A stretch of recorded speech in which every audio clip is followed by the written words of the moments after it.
So yeah, let's meditate.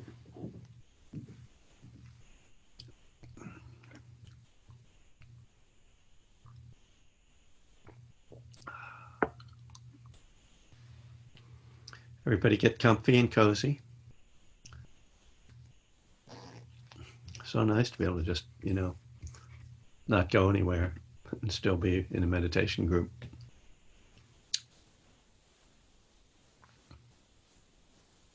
There's that famous Ayakema book, Being Nobody, Going Nowhere. So that pretty much sums it all up.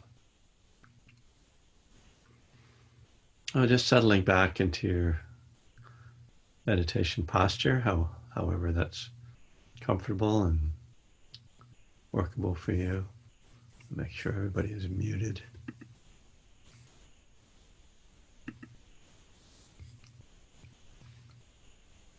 You can close your eyes or just lower your gaze. And bringing the attention into your body.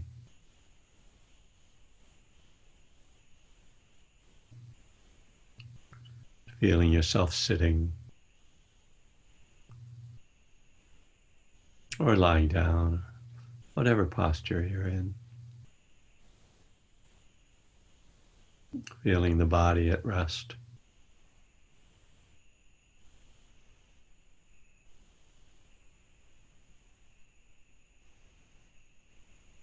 And seeing if you can bring a feeling of ease into the body. Maybe taking a deep breath and releasing, having a sense of releasing tension, relaxing.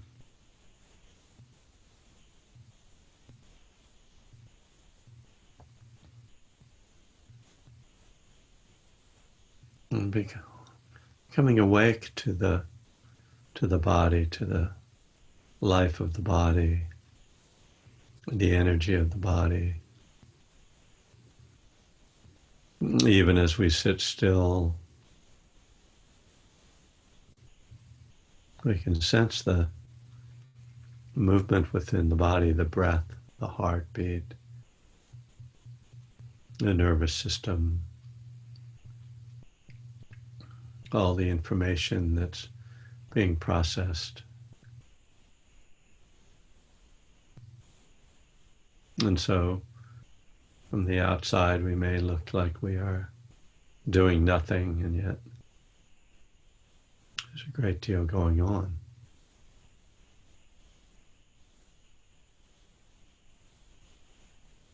We try to engage our attention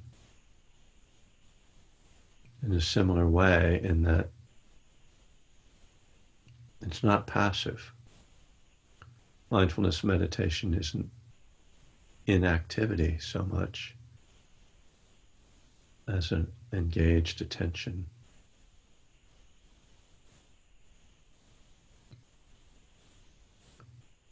And that requires us to make a kind of effort to be aware without creating a sense of grasping or forcing.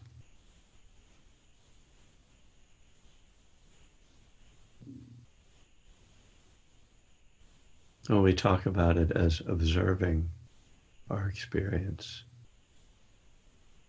there's a sense of a kind of detachment. And yet, paradoxically, that attachment brings us very close to the experience. We feel the breath intimately. We notice the movements of mind, the thoughts, emotions.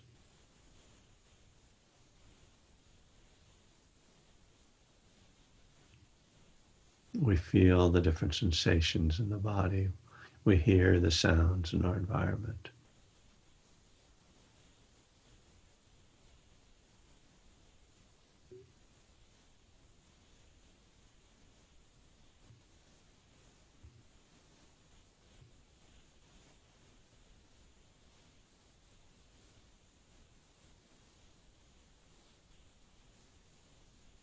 and letting the attention gather around the breath,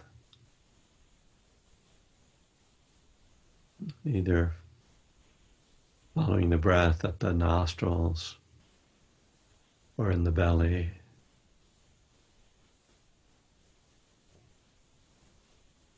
At the nostrils, we can feel the touch sensation of air coming in and out with each breath.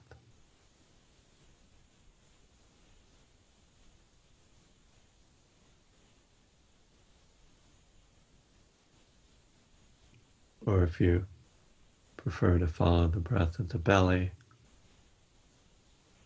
paying attention to the movement, the rising and falling.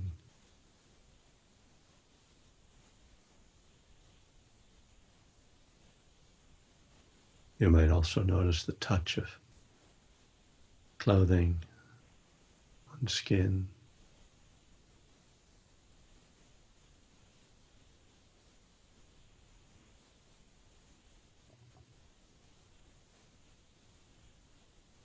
So we use these simple sensations to step out of the usual busyness of mind.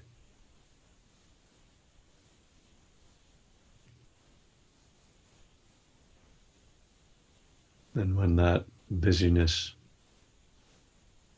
pulls us away again, when we notice that, we step out again, back to the breath.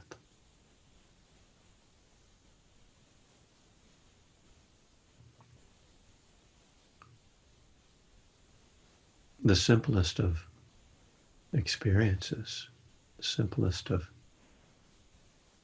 our bodily functions, breathing in and breathing out.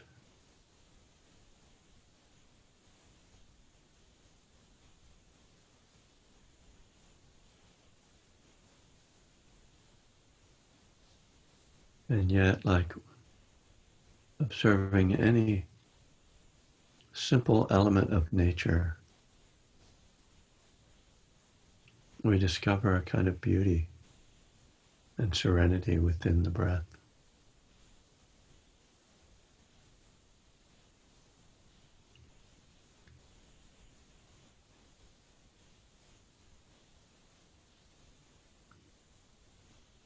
Like watching an ant climb a grass blade, or a bee flying into a flower.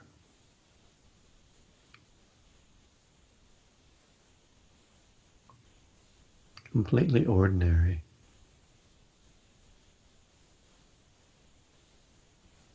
And yet sublime.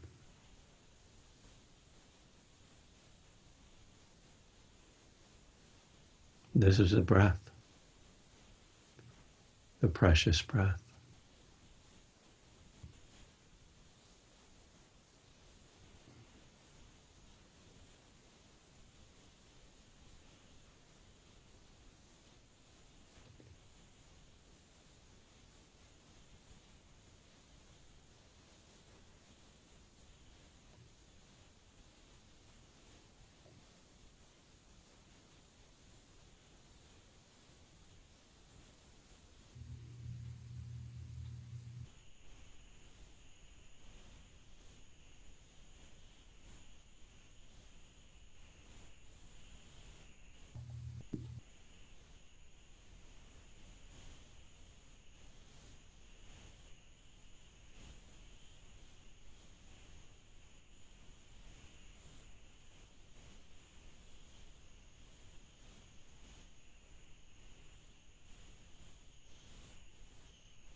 Even though we discover the potential for serenity, for beauty in this breath, in this simple breath,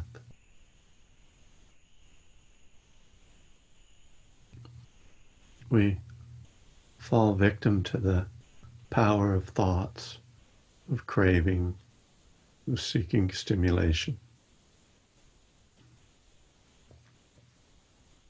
And somehow this conflict embodies much of life. The choice between the simple joy of being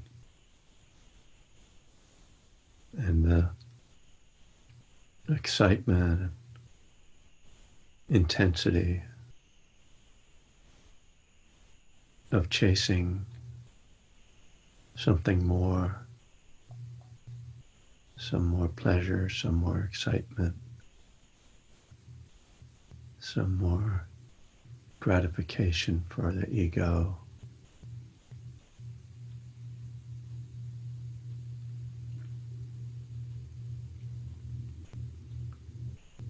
And this very human conflict is only emphasized for the addict, whose chase is for something even more destructive, more useless ultimately.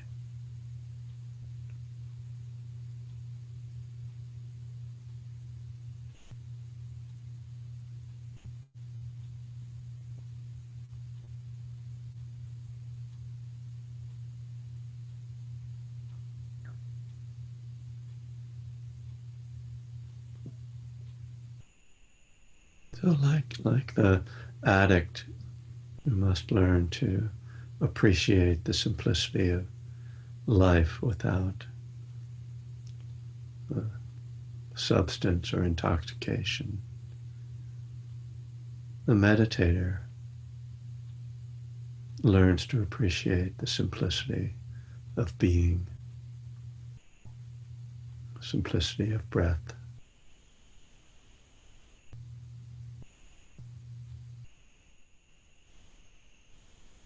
Letting go of the dream of the thought world, the illusion of the thought world, the illusion that some ultimate satisfaction lies within these thoughts.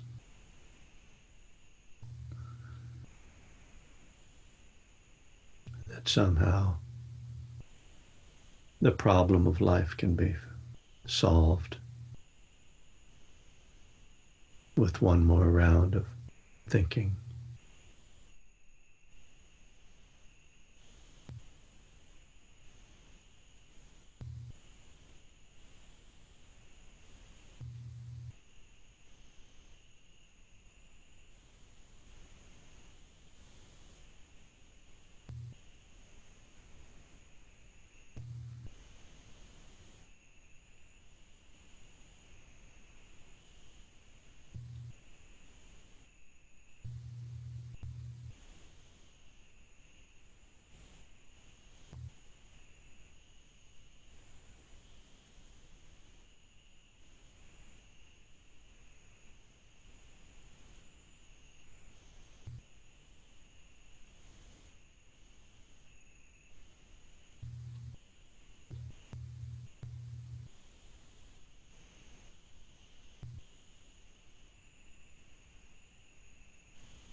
All right.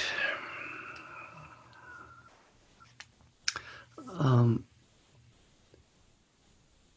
so, for those who have been with us for a while or with us at all, you know we've been working through my book, One Breath at a Time, Buddhism and the 12 Steps. In our last session completed step 3. Uh, Many of those sessions are up on YouTube, as well as being available as audio on my website. I have a YouTube channel, so Kevin Griffin on YouTube. Um, and I've been, as we've been going through the book, when we get to the end of a step, I've been sort of taking a one session of a break to, and this is just to check in more about meditation. So I'll make that a more general topic tonight. I guess before I get started with that, I did want to remind people about the upcoming retreat that I'm going to be teaching with a couple other folks for Southern Dharma. So, I think there's a really, I'm excited to try this. I think there's a lot of potential in doing a retreat from home because it's going to give you a little more flexibility around how you do the retreat. You can, hopefully participate in everything, but if at times you kind of need a break, you can take a break, and there's no shame in that. Uh, but I'll also say that there's a way in which sometimes being on your own instead of being with the big crowd and in a sort of alien environment of a retreat center, it can actually allow you to settle in. I've done my own home retreats in the past, and I found that I could actually get into very deep meditation fairly quickly.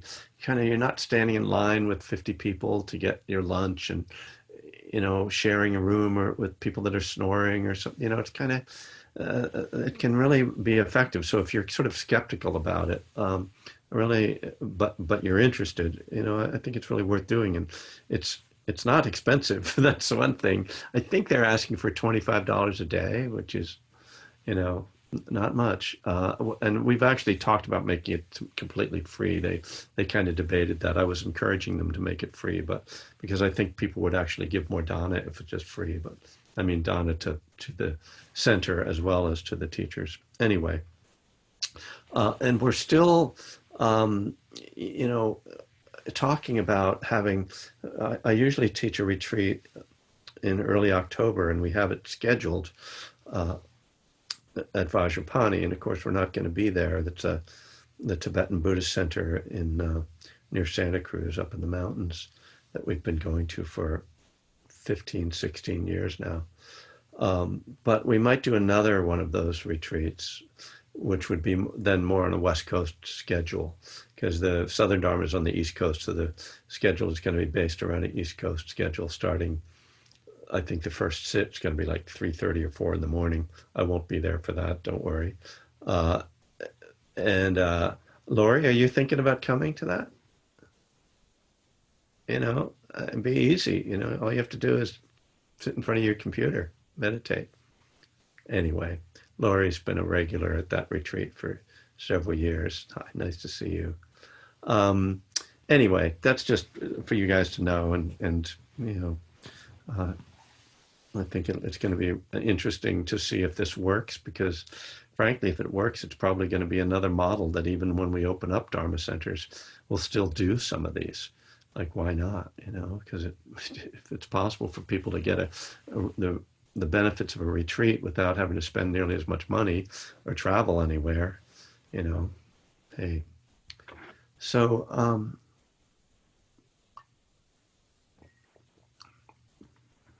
you know, uh, just to now shift back into kind of talking about meditation, and I'll really hope that people will have questions and thoughts and comments tonight. But again, for people who sit with me, like I have sort of standard ways of teaching meditation, and and then I kind of do variations on it. And because we're meeting so often, I'm doing a lot of little variations, and these are relatively short sits. We sit for 20 minutes, uh, which is shorter than I do in my live events. Um, but I mean, for instance, tonight you may have noticed if you were listening, or I know some people just tune out. Um, but if you were really following along, that I was trying to kind of get at something that was more than just instructions on how to meditate, but was rather kind of trying to develop insight as we're meditating, kind of reflection as we're meditating. And this is, one of the tools of meditation isn't to just follow my breath all the time, but once we develop a little bit of calm, to kind of turn the mind in different directions, and to look for particular things. It just thought it was sort of an interesting thing just to notice. It's one of the really mysteries to me, always been something of a mystery to me, that I can meditate and feel calm and peaceful and just be enjoying it. But as soon as a thought comes up, I'm off. Oh, okay, great, let's go. Let's go take our trip to Hawaii or whatever it is in the mind. And it's just so interesting that our mind is so I would say addicted to stimulation, that even though the stimulation might not be as pleasant as the calm, we go for it. And that kind of goes, it actually is in conflict with the idea that we are driven simply by the desire for pleasure, because it's like being really peaceful is actually more pleasurable, is more pleasurable than fantasizing. But something in fantasizing, or just sort of the mind activity, it has there's a background belief in it that something is coming from it, there's going to be some payoff, and so that all that energy feels like it's going somewhere, right? It's the illusion, and so much like addiction, right? I mean, really a lot like cocaine, frankly. That's kind of the best parallel, right? Cocaine's the one where it's like, this is just like so great. I just need just one more line, and well, maybe I need to balance it off with one shot of tequila. Maybe I should roll a joint, but just one more line. We're really getting somewhere now. This is like happening. I'm telling you, and it's so absurd, right? It's like such an absurd addiction. Cocaine is just the stupidest thing in the world. It's amazing to me. Oh God. So, but that's, on this much more subtle level, that's kind of how we operate, right? We let ourselves be lured into this sort of idea of like, juiciness in our mind. It's a very strange thing. And of course, there's no point in, judging ourselves or turning that into like, oh, what's wrong with me? I'm a human being. It's just like this. Okay, that's the way it is. So now what? Right? Like, just like, what am I going to do with that? Can I work with that in a way that doesn't create another layer of agitation? Can I work with that in a way that doesn't turn it into a battle, or turn it into a judgment or a frustration? And even that, oh, wait, I'm supposed to not be getting into a battle. I'm in a battle. Oh, wait. And then we get into the judging. So, this is when you start to really watch the mind, it's like, whoa, this thing is clever. This thing doesn't give up. It can always switch. Oh, wait, I'll go over here and judge me from here. No, wait, I'll look at. So it's this kind of game where at some point we just kind of throw up our hands and say, okay, I'm powerless. I'm letting go. I'm turning it over. So there you go. I mean, this is, to me, the beauty of what the 12 steps can bring conceptually to the practice of meditation. that idea of like of powerlessness. Like this is all just what makes me think that after millions of years of evolution, I'm going to be the one who's going to control the mind. I mean, I guess the Buddha did it, so but uh, maybe a little, just acceptance, right? So that's one thing. I wanted to talk about something else too, and just another thing to put out there, and maybe we'll get some conversation going. Um, that I may have, I think I've mentioned a couple times that I'm mentoring in this mindfulness teacher training program that Jack Cornfield and Tara Brock are uh, running, or they're the heads of it. I'm just a minion. But I'm mentoring 30 people at this point. Uh, I lost a few along the way, fell off the boat. Um, and we're at the stage, we're in the second year of a 2-year program, and people are starting to hand in their audios of their teaching. And I'm listening to their teaching and trying to critique their teaching. And this week I listened to a couple of people who were very, very like knowledgeable and skillful. And there was this little bit, something that the feedback that I gave a couple of these people was just to remember that, and this isn't to teach you how to be a teacher, but for you to understand what it is that I think you should expect from a teacher, which is that we're not exactly teaching people to meditate. What we're really trying to do is to inspire them to meditate. And and the same applies to studying the Dharma. It's not so much that we're going to teach you the Dharma as it is inspire you to study the Dharma, but particularly around meditation. Um, it's such a personal experience, meditation. I don't know that you can teach it per se. Everybody's sitting here, everybody's silent except me, and I'm just saying a few things. And, in between me saying stuff, you're doing whatever you're doing, right?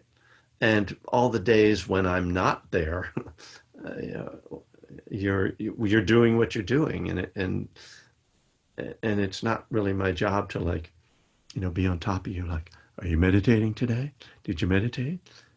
Are you watching your breath? It's to be your friend and encourage you to do this, and as I say, inspire. I think inspire is the best term because it suggests some action, being motivated with some action, and be and not just motivated, but motivated with this real uh, sense of purpose and energy and passion. It's not enough to just study meditation. Okay, pay attention to your breath, and when your mind wanders, come back. Oh, okay, and notice, desire, notice aversion, whatever. Um, and that's probably why most meditation teachers, even their voice is different when they're teaching meditation, right? It's like whole different energy because it's well, it can also be called a transmission. We're trying to transmit something, really speak to your heart rather than your head. So those are just a few thoughts to get things started. So I'd love to hear if there are any reflections or questions or what's going on with people tonight. And really, you're welcome also, to speak about anything personal if you want to just share. This isn't an AA meeting, but certainly we're all here as people in recovery, and if you have a need or that you feel there'd be some value in just a little personal sharing, you're welcome to do that as well. But please, I open the floor,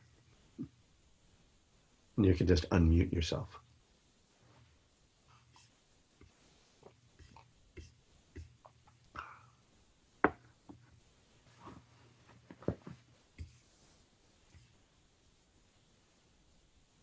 counting me, there's 30 people on here, so that's 29 of you.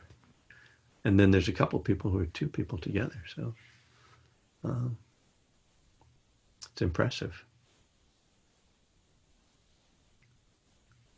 Like, were you speaking there, Angela? I thought I saw your lips moving, but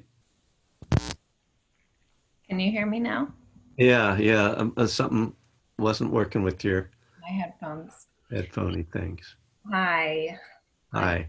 will speak up. I always am inspired by whatever you're saying, so I'll try and get us started. Thank you so much. Was yeah, I obviously connected to a lot of what you were saying. A lot of it resonated. I was thinking about like what came up for me is often when I'm doing like an inventory with my sponsor, for example, there's that piece where it's like uh, seeking self-esteem from a false sense of moral superiority, like where I'm seeking self-esteem and whatever's going on, whatever thought process I'm having.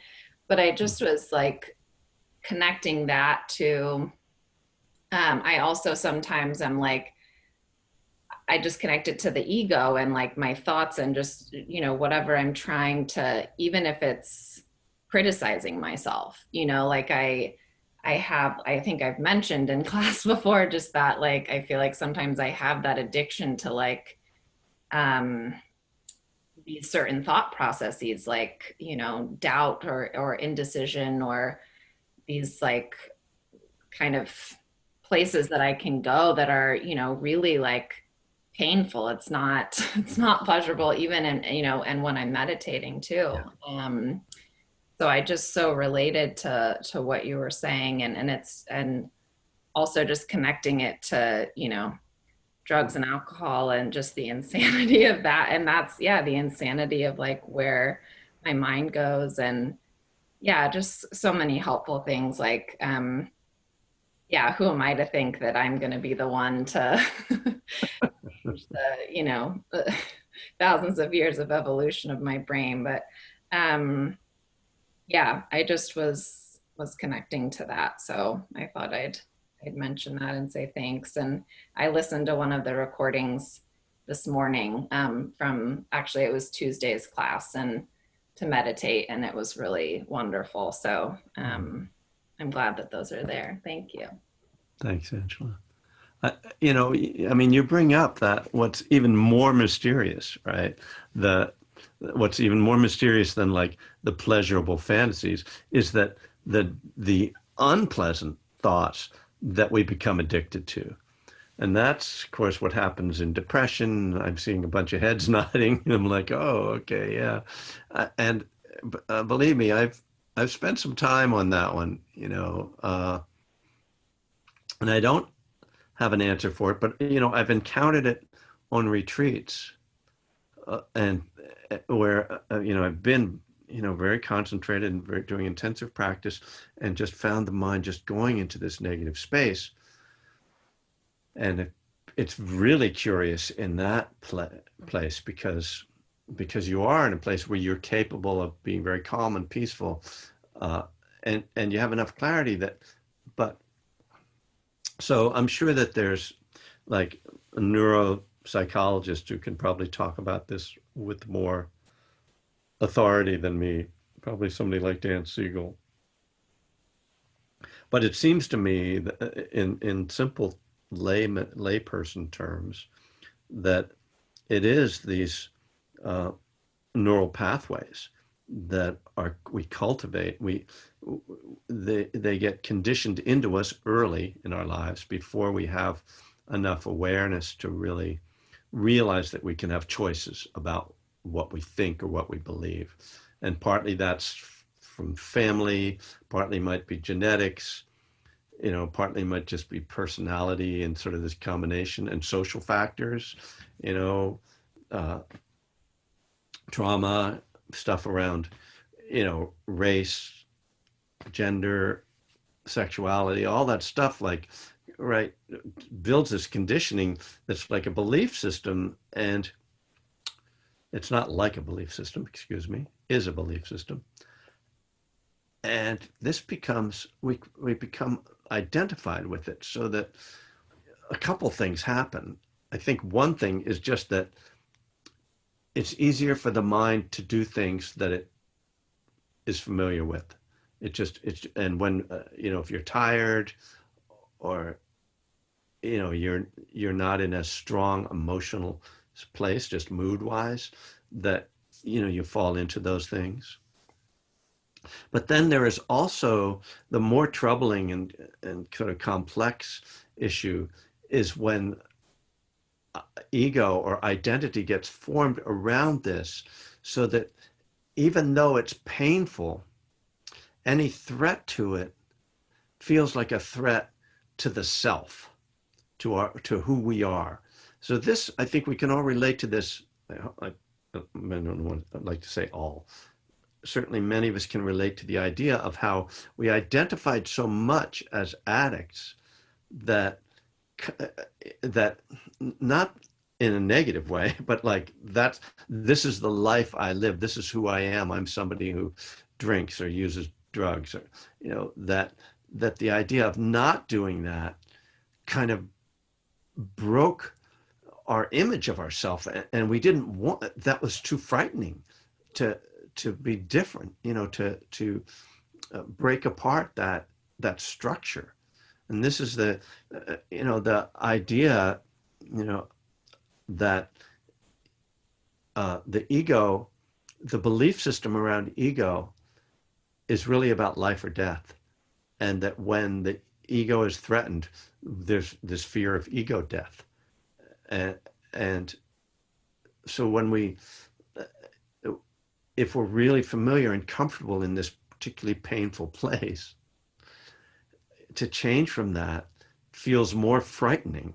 It's fear. It's real. I believe it's fear. It's more frightening to change than it is painful to stay the same. And it's only when it gets to the point where the pain of being the same, oh, you know, overcomes and supersedes the fear, that we're able to break out of that. And of course, when we do that, we discover, oh, I was in prison. That wasn't, that we see the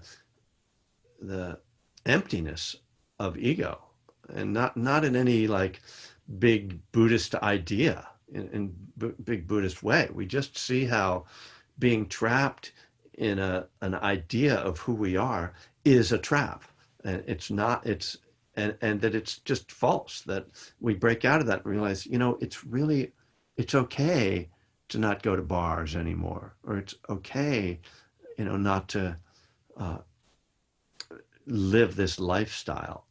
I'm not losing something. Uh, but it's complicated. I mean, depression is very much like that. I identified so much with depression, and and a lot of songs I would write would be kind of coming out of that depression. So, and there was a way in which, and again, I believe a lot of people can identify this, that sort of darkness seems more real. Like people who are like happy and smiling all the time, they're superficial, right? They don't really realize how miserable life is, you know. And it just shows how they're not really only the intellectuals like us, who like read Sartre, No Exit, those are the people worth knowing. Who wants to be with those silly happy people, shiny happy people.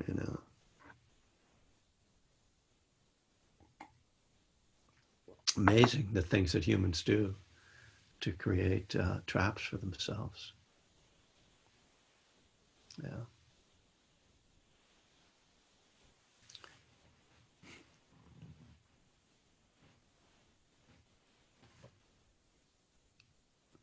Julie, thank you for your notes. Those are very sweet. I appreciate them. Yeah. Um, so That took up like half the time we had. So come on, somebody, roll the dice. Eleanor, what are you up to? You look like you're trying to unmute yourself. Yeah, well, yeah, I'm trying to still master the technology. The simple technology continues to elude me, but here I am. Hi. Um, Hi. hi. I'm so grateful for these. I think I've said this a couple of times that the weirdness of the world and the trauma that we're all living through is has been so disorienting to me that I am so grateful for being able to hear your voice and listen to your guidance in my meditation 2 times every week. And it's led, it's offered me this kind of basso continuo that the improvisation of the rest of my life has been laid on top of that. Um, and something you were saying earlier, I think I've mentioned this too, that I've been very prone to revisiting a lot of negative mind states that were common for me early in my sobriety. I've been having a lot more fear. It's not as intense as it was early in my sobriety, but just revisiting that sense of, oh my, what is going to happen next? You know, it's just Yeah. all too much. So I've been consciously trying to realize that good things are happening in my life and good things are happening in the world and good things may arise from the chaos that is now enveloping all of us, Mhm. and that for me it's a huge benefit uh, to notice, observe, and be grateful for the beauty in the world and for the connections that I have with people and the ability to continue to sustain those connections with people even though I can't be with them Yeah. face to face. So you know, I'm having a lot of what a psychologist friend of mine called rapid mood cycling. So Yeah. I'm doing tons of rapid mood cycling, and Yeah. that doesn't seem to be abating at all. It's just Right. one big ride. So I'm grateful to see you and all of the people here. Thank you for continuing to support this community.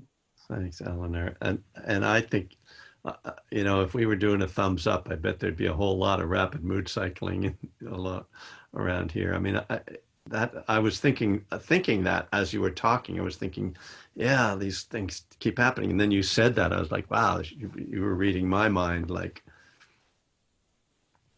and that's why, like, we just have to hold on, right? We just have to hold on. Uh, I mean, I've been doing weird things like, oh, I think I'll play that song. Like I'm in my office and I'm like working. Oh, I think I'll pick up my guitar and play that song I wrote when I was 19 and I was really depressed. Oh, yeah, this is a great song. And I'll just like soak myself in the vinegar of my 19-year-old suffering. Uh, but uh, but yeah, fortunately the mood, the mood cycle quickly. And the one thing is to remember that they change quickly so that when they're bad, you'll get through it quickly. It is a unique time. And I was just reading uh, the book Mindful of Race. Uh, and she was talking about, the kind of what they're, one of the terms for it is white awakening. And she was talking about that, and maybe she's not even talking about that as much as just talking about having conversations about race, whether it's with white people or with people of color or, in between, however it is. And she said, we have to be willing to be uncomfortable. And I think that's true about more than just conversations about race, right? And, you know, it does seem like maybe we're on the, cusp of an awakening. I mean, we are, frankly, it's happening, it's the, I I listened to Pod Save America. And many of you have heard of that and heard me talk about it. And these guys like worked for Obama to get him elected in 2008, probably before that. And they kind of talk about and then they worked for the Obama administration, and they talk about what were the possibilities then. And the things that we're talking about now were not possibilities then. You know, the racial awakening was not a possibility then. The the Green New Deal, which is virtually what Joe Biden just announced. I mean, I'm sorry to get into politics again, but there you go. It all comes back to that in a way, because we're suffering under this yoke of a horrible government. But the possibilities of change from 12 years ago are just vast. Things that many of us were like dreaming of, an actual climate change policy, an actual racial justice policy, actual reform of police, uh, actual health care. All these things, were on the cusp of having them, and that was not possible 12 years ago. Those were dreams, and Obama had to do this mini program of healthcare to just get it through a Senate. Anyway, sorry. There I go. What I've been had this conversation as I was talking about Bhikkhu Bodhi, and sort of trying to get at what is appropriate to talk about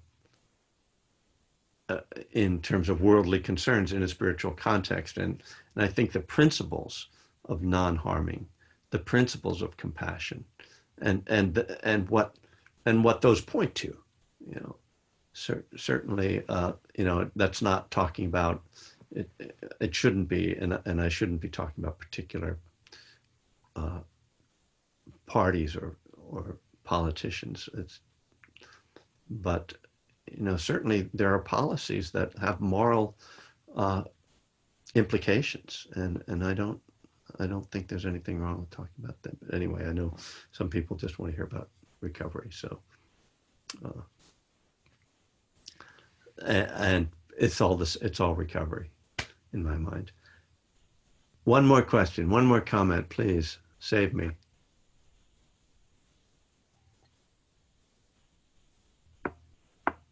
Hi, Kevin. It's me, Abigail. Now, Yes. I've been doing this with you twice a week, and I like other people. I'm just unbelievably grateful because I wouldn't have this opportunity. Oh, there's a deer right outside my window. Oh my goodness, that's beautiful. Yeah. I wouldn't have this opportunity. I'm in Eugene. There is a Insight Eugene Center. It's not Kevin. Odd that, but so I've been doing it this year with you, and grateful for it. And also in AA in Eugene, we have 2 meditation meetings a week, completely unled, completely just 30 minutes of silence. Wow. And then 30 more minutes of silence if nobody feels like saying anything. Wow. It's just wonderful. So that's been a huge boost for me, just the regularity of it and just the constant stream. But what I've been watching are these storms of, well, the most recent is storms of aversion. Yeah. And it's just been in meditation. I don't have it. Uh-huh. But I have it for the rest of my life. There's a rock band up the street. It's called Tremendous Aversion. What? You're reversed to a rock band?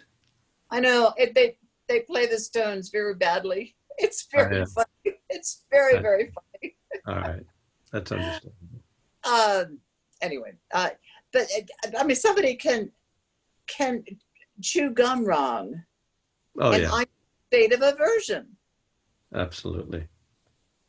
And I Well, keep thinking, I'm reminding myself of Buddha's relationship with Mara, yeah. which I just love. Yeah. So when I'm beset with a storm, if I'm in a halfway decent place, I can say, I see you, Mara. Yeah. Yeah. Yeah. I mean, it's aversion. The good thing about aversion is it hurts. And so it doesn't, whereas desire doesn't have the same obvious pain. There was one of the, Thai meditation masters said that he much preferred to work with people who tended towards aversion because it was easier to help. They were easier uh, to train to let go. Whereas people who are really into desire and craving, it was harder for them to let go. So there's that. If you're looking for something positive about your aversion, Thank you. Thank you. it hurts so much. It's not. Yeah, but I mean, these are just the habits of mind, right? Our Yeah. minds, they have to be this way. You know, we are powerless over this. That our minds are going to categorize everything they experience as either pleasant, unpleasant, or neither pleasant nor unpleasant. We call it neutral. That everything's like that. It's just, and so if it's pleasant, we want it. If it's unpleasant, we don't want it. And if it's neutral, we don't notice it generally. Now, everybody has everybody has all of these. We all experience pleasant, unpleasant, and neutral, but some people have more of a tendency to notice the pleasant, and some people have more of a tendency to notice the unpleasant. Mm. And then some people have more of a tendency to not really notice anything. Those are what we call space cadets. And so, yeah, it's a technical term. So, you know, the if you tend to aversion, you just you're just always seeing the negative side, and there's not much you can do about that except if you know it about yourself, then you can check yourself a little bit. Like, oh, I'm doing that thing now. Is there another way? Is there a positive way to look at this? Right. Right.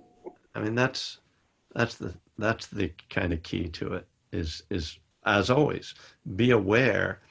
And then if you're aware, you can make choices. You can make different choices to be positive or to be less caught up in your fantasies or to be more conscious that something is happening. So, well, fun. For me too, this is, uh, this, like everybody, I need a place to land. And, teaching is my practice. I was listening, if you ever listen to Dan Harris, he's the guy who wrote 10% Happier. Mm. There's a podcast called 10% Happier. And he has lots of people that you would know on his podcast, hopefully me soon. But he had Sally Armstrong on there, who's one of the Spirit Rock teachers. Uh, and it was, I think it was recorded a while ago, and they hadn't played it because of the coronavirus. They had kind of switched what they were publishing. But and she was going through. She ultimately talked about the four foundations of mindfulness. But before that, she was talking about being a teacher and the practice of being a teacher. I think you'd find it really an interesting, if you like to listen to podcasts. It's a really good, and she tells her story of learning to practice and everything. But it's particularly interesting hearing her talk about what how being a teacher is her practice. Uh, so obviously it was interesting for me because that's my practice. Um, anyway, and I couldn't do it if people didn't come. So I depend upon you guys. I'm grateful for you, all of you. And yeah, I mean, in these times, like some little stability, as Eleanor was talking about, some routine, something familiar, that makes sense, like that we recognize, really helps. So it's helping me. Uh, I mentioned I'm going to be going away on Tuesday morning. I'm going to probably be in a different space. So don't freak out. Like, if you don't see my red couch and my red thing, which that's a Buddhist thing up there. Uh, but it'll be me if the Wi-Fi is working. And if it's not, then, life goes on. You guys can meditate together. So I always appreciate any Dana. And I guess this got recorded. We'll put it up sometime next week. Thank you, Angela, as ever, for all your help. And have a good weekend. By the way, it's the weekend, in case you didn't know. So easy to forget. So blessings. Thank you, Kevin. Thank you so much. Thanks, Kevin. Bye. I've already signed up for Southern Dharma. Oh, you did? Awesome. Yeah, signed Good. up last week. I did too. Oh, good. Yep, Excellent. I did. Who said I did? Abigail. Abigail, great. Yeah. Yeah. All right. I'm ending the meeting for all. Good Good night. night. Thanks, guys.